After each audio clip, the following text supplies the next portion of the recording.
CR-600 came in, and I noticed that these two resistors were discolored and open. So the first thing I did was replace these. Then I checked in some voltages on the output devices, and I noticed that this output device, this rail here, plus BR, should be about 37 volts. And it was reading about 8. So I got to asking myself, where does this BR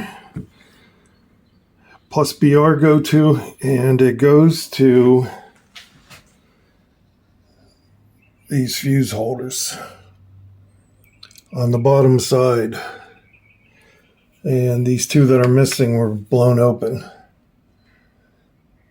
So I have a feeling that since I checked all the output devices and none of them were blown, and I checked all the other transistors for shorts, none of them were shorted.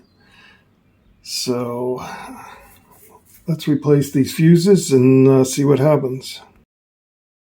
Okay, now to power it up.